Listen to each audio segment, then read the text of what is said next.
आज जो हमारा अनुमान है, टॉपिक है, वो है क्रिसमस ट्री। यानी कि जो दरख्त हम, जो पौधा हम अपने घरों में क्रिसमस के सीजन में सजाते हैं, उसके ऊपर हम थोड़ा सीखेंगे। हम देखते हैं उन्होंने बहुत जगहों पर कहा है कि मैं जिंदगी का दरख्त हूं। उन्होंने दरख्त को कहा कि यार ये दरख्त जो एवरग्रीन दरख्त है वो कौन सा है, जो हर वक्त सरसब्ज रहता हो। और उसके लिए यीशु मसीह ने अपने आप को पेश किया है, जो कि हर वक्त सरसब्ज है।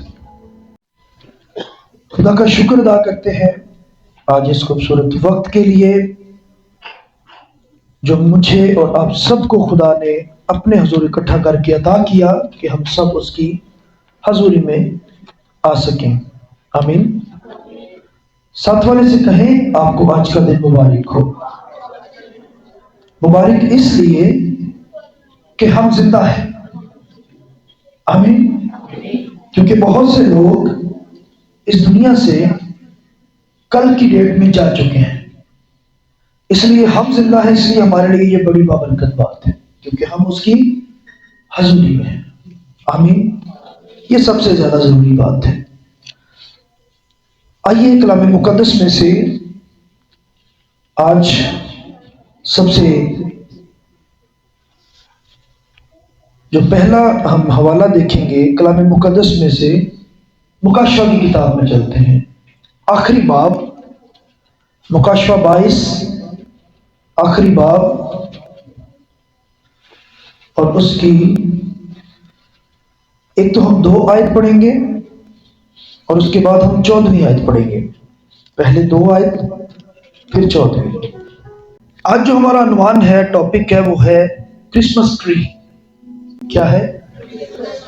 यानी कि जो दरख्त हम, जो पौधा हम अपने घरों में क्रिसमस के सीजन में सजाते हैं, उसके ऊपर हम थोड़ा सीखेंगे।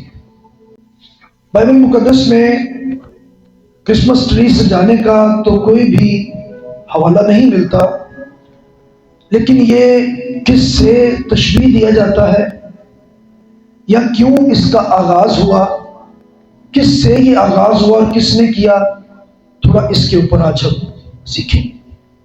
आमीन। हो सकता है आपने पहले भी इस पैगाम को सुना हो, किसी और से सुना हो, लेकिन आज हम कलाम मुकद्दस में से इसके कुछ हवाला जात भी हैं, उसको भी हम देखते हैं, और जिस वजह से इसका आगाज किया गया उसको भी थोड़ा देखेंगे। क्रिसमस ट्री, इसको एरोकेनिया, जो एरोकेनिया का लफ्ज है, इसके लिए इंग्लिश में इस्तेमाल हुआ है, एरोकेनिया। और दूसरा जो इसका लफ्ज इस्तेमाल हुआ है वो है नॉरफॉक, नॉरफॉक पाइन, और इसको मंकी पजल ट्री भी बोला गया है। यानी इस दरख्त के ऊपर बंदर नहीं चढ़ सकते। इस दरख्त के ऊपर जहां से इसको लिया गया, और ये तकरीबन 8वीं सदी से यीशु मसीह के इस जमीन पर आने के 800 साल बाद जर्मनी के एक प्रोफेसर थे, यानी बाइबल के एक माहिर टीचर थे, जिन्होंने उस वक्त जर्मनी के अंदर बहुत ज्यादा बुत परस्ती देखी। बहुत सारे लोग सूरज को मान रहे हैं, बहुत सारे लोग आग को मान रहे हैं, आज भी हैं। बहुत सारे लोग बुतों को मान रहे हैं। बहुत सारे लोगों ने अपने अपने बुत, अपने अपने खुदा बनाए हुए थे। और वो खुदा के खादम जब दुनिया के अंदर वॉक करते हैं, यानी चलते फिरते हैं, जर्मनी के अंदर चलते फिरते, तो वो देखते हैं कि दुनिया किस कदर उस वक्त भी बुत परस्ती के अंदर मौजूद थी और शामिल थी, करने में लगी हुई थी। लेकिन उनके दिल में जो बाइबल को फैलाने की आग थी वो बहुत ज्यादा थी।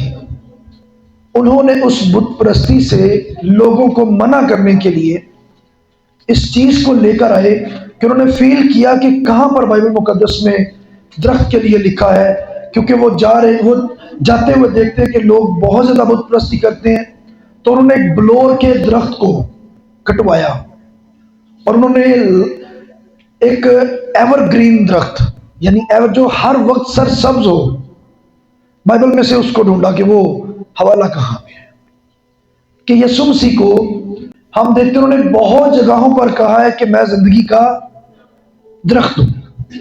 उन्होंने दरख्त को कहा कि यार ये दरख्त जो एवरग्रीन दरख्त है वो कौन सा है जो हर वक्त सरसब्ज रहता हो, और उसके लिए यीशु मसीह ने अपने आप को पेश किया है जो कि हर वक्त सरसब्ज है। हम सब यकीन रखते हैं कि यीशु मसीह जिंदगी का दरख्त है। ये वो जिंदगी का दरख्त है जो यीशु मसीह को तशबीह देता है, और ये नए यरूशलेम में यानी उस मकाम पर जहां पर मरने के बाद ईमानदार जाते हैं, ये उस दरख्त के लिए यहां पर लिखा गया है। और वो दरख्त कौन सा है? ऑलरेडी खुदावंद यीशु मसीह, जिसके ऊपर यानी हर महीने फल लगते हैं। ये तशबीह दी जा रही है। तशबीह से मुराद कि उसके पत्तों से कौमों को शिफा होती है। और जब हम क्रिसमस ट्री को सजाते हुए देखते हैं, इसको डेकोरेट मुख्तलिफ किस्म से किया जाता है। कुछ लोग मुख्तलिफ खाने की चीज़ें टांगते हैं, ये उसकी एग्जाम्पल है, क्योंकि ये तो है तो आर्टिफिशियल, लेकिन इसको आज दुनिया के अंदर बड़ी मकबूलियत मिल चुकी है। इसको क्यों सजाया जाता है? ये बाइबल का ये कोई भी ऐसा हवाला नहीं हमें मिलता कि जो इसको सजाने के लिए कहता है, लेकिन ये क्यों इसका आगाज किया गया और इसके ऊपर बंदरों को चढ़ते हुए बड़ी दिक्कत होती है, और इसको इसलिए मंकी पजल ट्री भी बोला गया है कि वो बड़ी मुश्किल होती है उनको चढ़ने में, वो नहीं चढ़ते इस दरख्त के ऊपर। और इसकी जो बेसिक जो बाइबल के मुताबिक इस दरख्त की जो जिंदगी है वो तकरीबन 150 साल से भी ज्यादा है। 150 साल से भी ये लंबी जिंदगी गुजारता है, और ये मैदानी इलाकों में नहीं होता, ये ज्यादा पहाड़ों पर होता है। और यीशु मसीह ने भी कहा कि जिसका घर पहाड़ पर बना है वो घर छुप नहीं सकता। ये दरख्त पहाड़ों पर होता है, इसलिए इसको घरों के अंदर जो प्लांटिंग की जाती है, और इस दरख्त की जो प्लांटिंग गमलों में भी है, लेकिन वो फिर उसी कद के रहते हैं। जो जहां पर लगा है उसकी जिंदगी फिर वैसी बन जाती है। जो गमले के अंदर है फिर वो गमले जितना ही रहेगा। जिसकी जड़ें बड़े मैदान में लगाई जाएंगी फिर वो बड़ा हो जाएगा। जितनी उसकी खुराक होगी उसकी लाइफ भी उतनी बढ़ जाएगी, उसका कद भी उतना ही बढ़ जाएगा। ऐसा ही है। इसलिए इस दरख्त के ऊपर जानवर नहीं चढ़ सकते, और इसी दरख्त को क्यों चुना गया? और इस दरख्त के ऊपर जो डेकोरेशन की जाती है, ये मुकाशवा की किताब के मुताबिक 12 फलों का जिक्र किया गया है। ये मुख्तलिफ डिफरेंट फ्रूट्स इसके ऊपर जो हम लगाते हैं या सजाते हैं, मुख्तलिफ किस्म के ये जो डेकोरेशन की जाती है, ये उन फलों की नुमाइंदगी करती है जो यीशु मसीह के अंदर से हमें मिलते हैं। ये जो उस शख्स ने, उस खुदा के खादम ने, जिसका नाम सेंट बोनीफेज इस आलम का नाम था, और इसने जब 8वीं सदी में इसका आगाज किया तो उसने इस हवाले से स्टार्ट किया।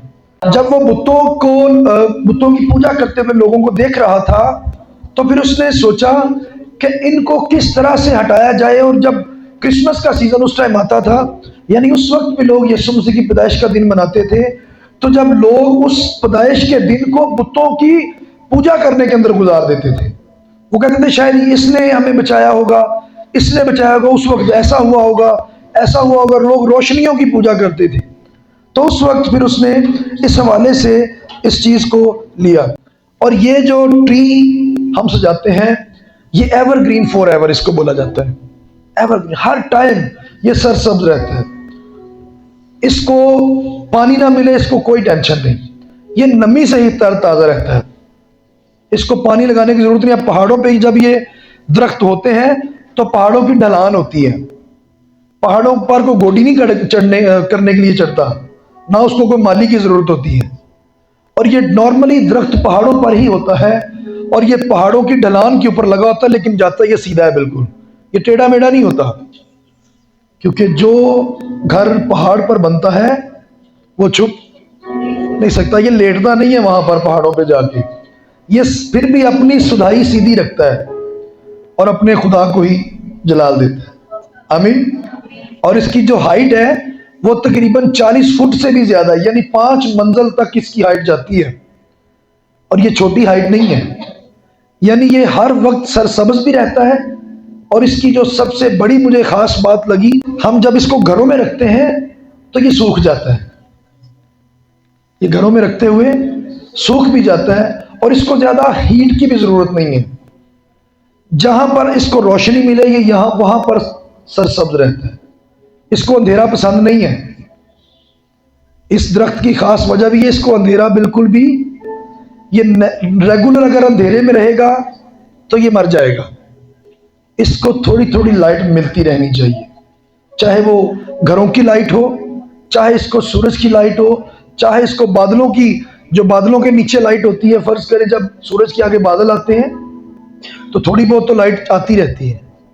तो ये उस वक्त भी पहाड़ों पर, क्योंकि ये बहुत हाइट पे होते हैं, तो वहां पर इनको सितारों की जो जगमगाती हुई लाइट है वो भी काम देती है। ये बिल्कुल अंधेरे में नहीं रह सकता।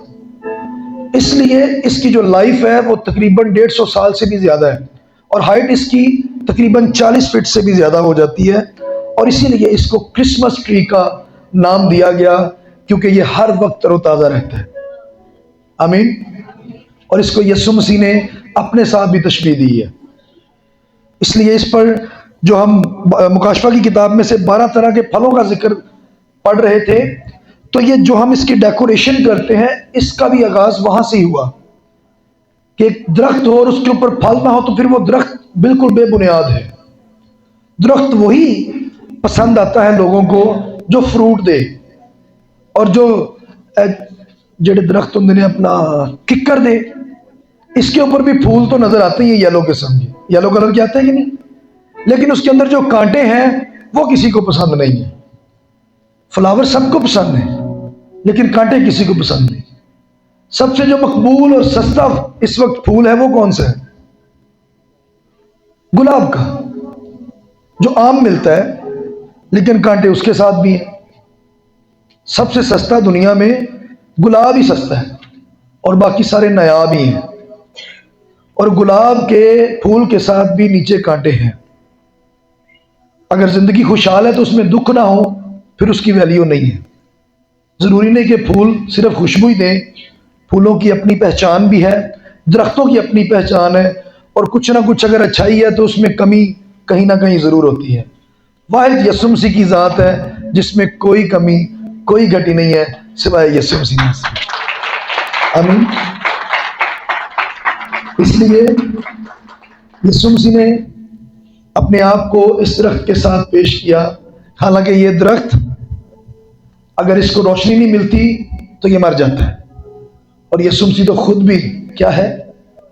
रोशनी का मंबा है। आमीन। और यीशु मसीह के लिए बहुत ज्यादा हवाला जात है, और इस जिंदगी के दरख्त के ऊपर भी यीशु मसीह ने बड़े कलाम को बयान किया। हैकल में, पहाड़ों पर यीशु मसीह ने बहुत ज्यादा पत्तों की, दरख्तों की मिसालें दी। क्यों? क्योंकि जो दरख्त होते हैं ये आपको पता है कि आपकी जिंदगी के सांस को, जो हम सांस ले रहे हैं, उसको बेहतर बनाते हैं।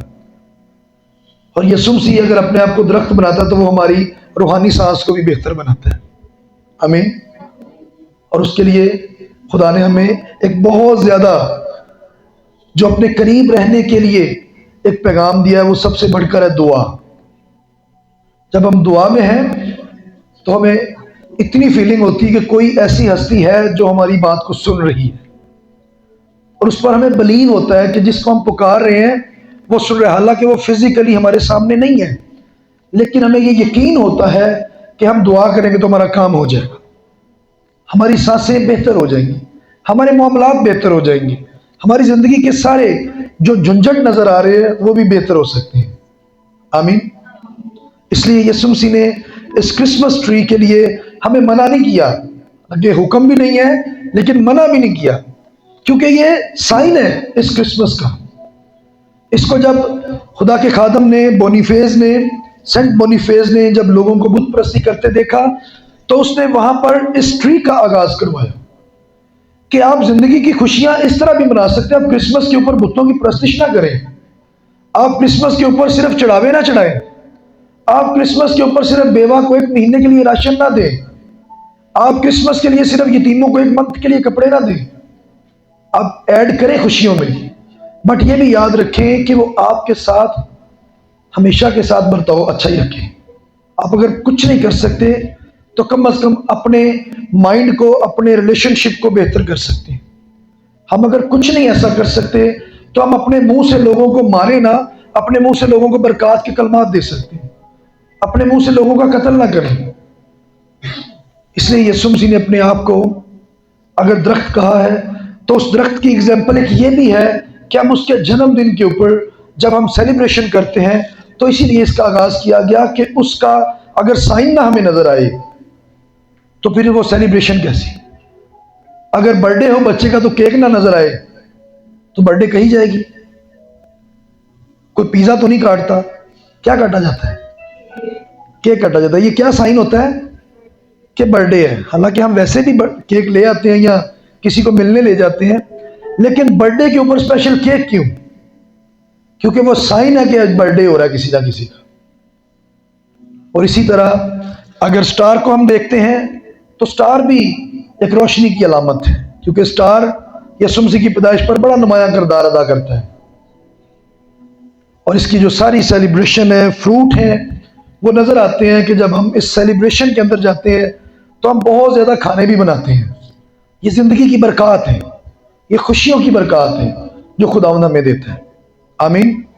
शादी हो और वलीमे का जिक्र तो नहीं है बाइबल में, लेकिन क्यों करते हैं कि हम ज़ियाफत देते हैं अपने प्यारों को, अपने अजीज़ों को। हम उस खुशी में ऐड करते हैं कि शादी हुई है और साथ ज़ियाफत है यानी वलीमा है, तो हमने अपने बेटे या बेटी की जो शादी की है उसकी खुशी में खाना दिया जा रहा है। ना भी दें तो कोई ज़रूरी भी नहीं, खाना तो सारा अपने लोग अपने अपने घरों में खाते ही हैं, लेकिन उस सेलिब्रेशन के लिए अगर कोई ख़ास एहतमाम ना हो खाने का तो फिर वो शादी अधूरी सी लगती है। और यीशु मसीह की पैदाइश का दिन मनाया जाए तो इन चीज़ों को ऐड ना किया जाए तो फिर वो सेलिब्रेशन अधूरी सी लगेगी। ऐसे ही है वहाँ पर। अब हम आउट ऑफ कंट्रीज में देखते हैं, आपको पता है कि नवंबर से ही उनकी सेलिब्रेशन का आगाज़ हो चुका है, और कुछ ट्री इतने इतने बड़े बनाते हैं कि वो उनकी तारीख लिखी जाती है कि फ़लाँ मुल्क में फ़लाँ शहर में इतना बड़ा ट्री सजाया गया। क्यों? क्योंकि यीशु मसीह जिंदगी का दरख्त बनकर अपने कलाम मुकद्दस में हमें साबित करते हैं। तो उस जिंदगी के दरख्त की जो एग्जाम्पल है, मिसाल है, वो हर जगह पर हमें मिल जाती है फिर। और दूसरी गैर कौमों को भी पता चलता है कि अब क्या आ रहा है। जब क्रिसमस ट्री नजर आते हैं कि अब क्रिसमस आ रहा है जी, क्रिसमस ट्री सजाए जा रहे हैं, इसका मतलब है वो सीजन आ गया जब यीशु मसीह दुनिया का निजात दहिंदा ज़मीन पर पैदा हुआ। आमीन। वैसे तो ये 11 महीने कमरों में रहता है, बंद ही रहता है, लेकिन पहाड़ों पर ये फिर भी सरसब्ज रहता है। आमीन।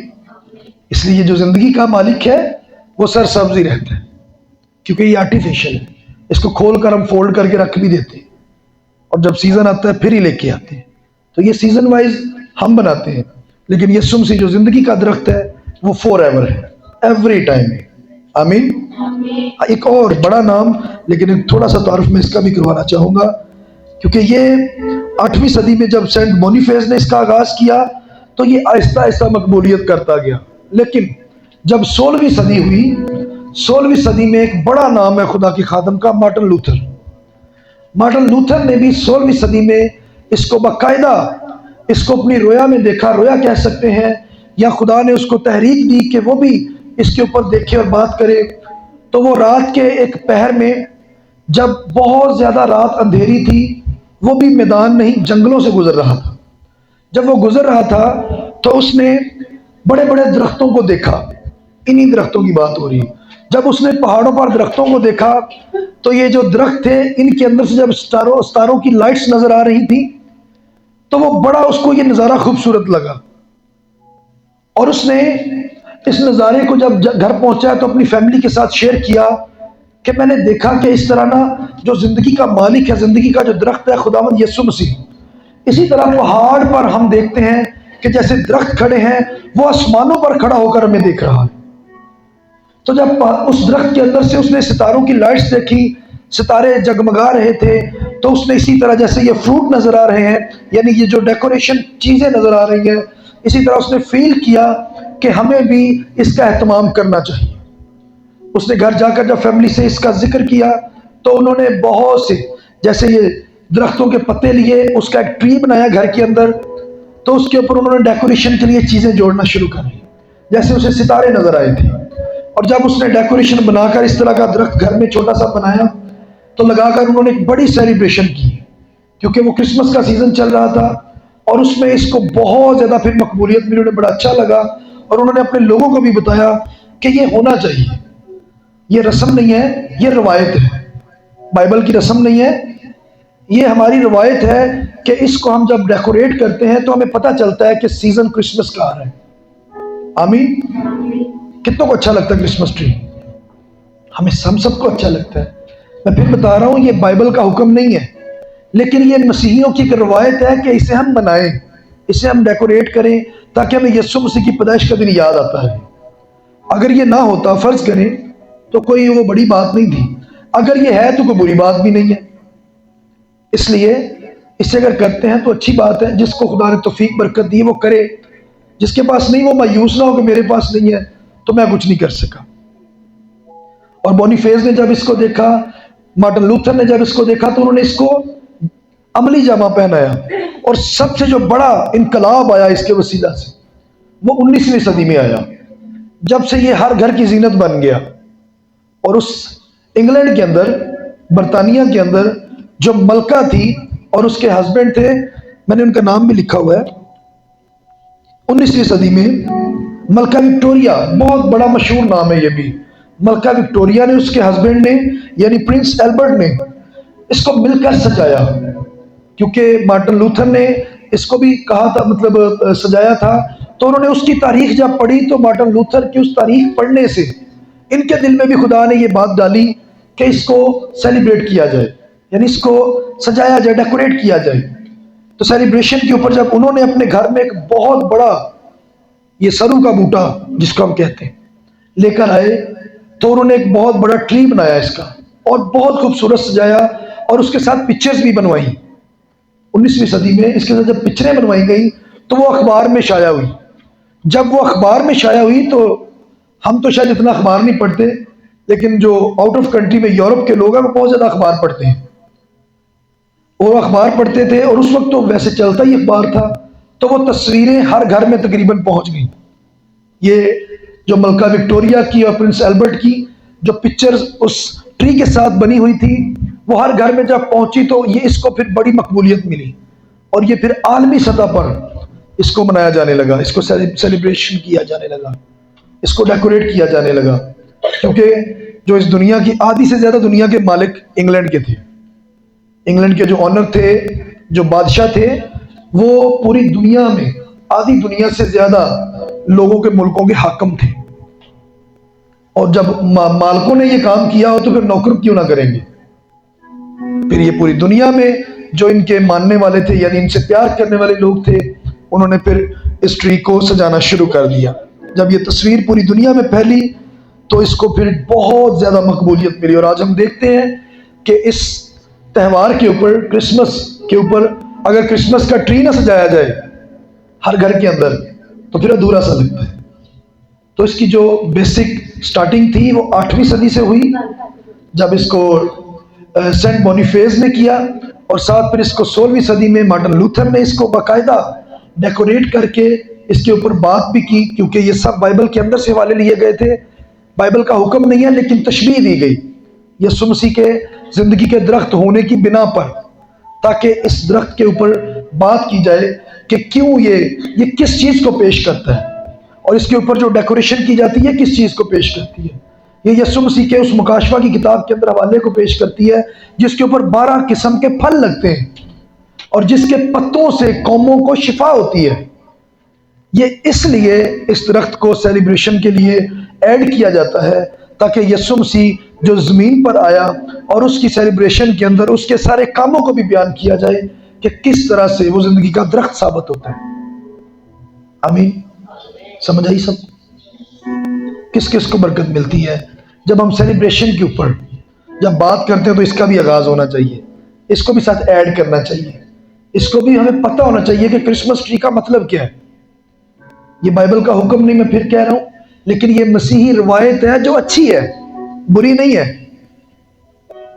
अब हम शादियों के ऊपर बहुत से ऐसे काम देखते हैं जो कि बिल्कुल नाजायज़ है, लेकिन वो लोगों ने रस्में बना ली हैं, रवायतें बना ली हैं। जो कि जायज़ है उस चीज़ को हम छोड़ जाते हैं कई दफ़ा, लेकिन जो अनलीगल है या बिल्कुल ज़रूरी नहीं है, गैर ज़रूरी है, वो करना शुरू कर देते हैं। आमीन। इफ्राहिम कहेगा अब मुझे बुतों से क्या काम, यानी बुतों की पूजा नहीं करनी। बाइबल कह रही है यीशु मसीह ने कहा मैं खुदावंद ने उसकी सुनी है और उस पर निगाह करूंगा। मैं सर सब्ज सरू की मानद हूं, तो मुझ ही से बरोमद हुआ। आमीन आमीन हालेलुया प्रेज गॉड। और यीशु मसीह के लिए हम सब जानते हैं, पैदाइश की किताब से जिक्र है, जब यीशु मसीह ने 2 दरख्त लगाए थे बाग अदन के अंदर, एक तो आबे हयात का और दूसरा नेकोबद की पहचान का। तो वहां पर जो आबे हयात का दरख्त है वो भी यीशु मसीह ही है, जो अवधि जिंदगी का मालिक है। और वहां पर भी उसने अपने आप को दरख्त ही पेश किया है। इसलिए दरख्त जो हम इसको सेलिब्रेशन करते हैं क्रिसमस ट्री को, तो ये बिल्कुल नाजायज नहीं है। अकॉर्डिंग टू बाइबल इसको हम रख सकते हैं, इसको डेकोरेट कर सकते हैं, इसकी पूजा नहीं कर सकते, लेकिन इसको अपने क्रिसमस त्यौहार का हिस्सा बना सकते हैं। आमीन आमीन। आइए आंखें बंद करते हैं और फील करते हैं कि शायद हो सकता है कई जो आज इस पैगाम को देखेंगे वीडियो के जरिए भी, वो भी शायद सोचते होंगे। कई लोग इसको रस्मी तौर पर पूजा भी करते हमने देखे हैं, इसके आगे दुआ करते भी देखे हैं। आज मेरा बताने का ये मतलब है इसकी पूजा करने की जरूरत नहीं है, इसको बिल्कुल अपना खुदावंद मानने की जरूरत नहीं है। खुदावंद वही है जो जिंदगी का मालिक है, जो खुदावंद यीशु मसीह है। हमें सिर्फ उसी पर निगाह रखनी है। ये उसकी पैदाइश के सेलिब्रेशन के अंदर ऐड जरूर होता है, लेकिन ये हमारा खुदावंद नहीं है। आइए आंखें बंद करेंगे।